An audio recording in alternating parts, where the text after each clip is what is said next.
പത്തനംതിട്ട ജില്ലയിൽ ഒരു കാട്ടിൽ നല്ല അടിപൊളിയായിട്ട് ജീവിച്ചു വരുമായിരുന്നു ഞാനും എൻ്റെ അമ്മയും. എനിക്ക് ഏകദേശം 7 മാസം പ്രായമുള്ളപ്പോൾ എൻ്റെ അമ്മ അങ്ങ് മരിച്ചുപോയി. അങ്ങനെ വിഷമിച്ച് എന്ത് ചെയ്യണമെന്നറിയാതെ വട്ടടിച്ച് നിന്ന് എന്നെ അവിടെ ഉണ്ടായിരുന്ന ഫോറസ്റ്റുകാർ കണ്ടുപിടിച്ച് നേരെ ജീപ്പിൽ കയറ്റി കോന്നി ആനക്കുട്ടി കൊണ്ടിട്ട് ഞാൻ അവിടെ ഇന്ന് നൈസായിട്ട് അങ്ങോട്ട് വളരാൻ തുടങ്ങി. ഇങ്ങനെ ഇരിക്കുമ്പോൾ നമ്മുടെ ഗവൺമെന്റ് ഒരു ഉത്തരവ് ഇറക്കിയേക്കുന്നത് കേരളത്തിന് ഒരു കുംഭ്യാന സ്ക്വാഡ് വേണമെന്ന്.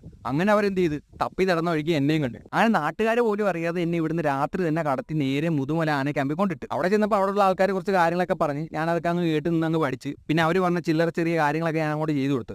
ഞാൻ ചെയ്തു കൊടുത്ത കാര്യം എന്താണെന്നൊക്കെ വെച്ച് ചെറിയ നിസാരമായിട്ടുള്ള 2-3 കാര്യങ്ങളാണെന്നേ. വയനാട്ടിൽ അവിടെയുള്ള ആൾക്കാരൊക്കെ പേടിപ്പിച്ചുകൊണ്ടായിരുന്ന ഒരു മോഴാന ഉണ്ടായിരുന്നു. അവനെ ഞാൻ അങ്ങോട്ട് നൈസായിട്ട് പിടിച്ചു കളഞ്ഞു. പിന്നെ അതുപോലെ തന്നെ പാലക്കാട് ജില്ലയിലെ ധോണിയിലെ ഒരു P17 എന്നും പറഞ്ഞ ആന ഉണ്ടായിരുന്നു. അവിടെയും ഞാൻ അങ്ങോട്ട് പിടിച്ച്. പിന്നെ നിങ്ങൾക്ക് പെട്ടെന്ന് മനസ്സിലാണെങ്കിൽ ഇടുക്കിയിൽ മറ്റേ ആൾക്കാരെ നടന്ന മറ്റേ എല്ലാവരും ഉണ്ടല്ലോ അരിക്കൊമ്പൻ, അവനെ പിടിച്ച ആ ഒരു സ്ക്വാഡിൽ ഉണ്ടായിരുന്ന നേതാവും ഞാനാണ് കേരളത്തിന്റെ ഒരേ ഒരു കുംഭ്യാന സ്ക്വാഡിന്റെ നേതാവായിട്ടുള്ള പത്തനംതിട്ടയുടെ സ്വന്തം കോന്നി സുരേന്ദ്രൻ.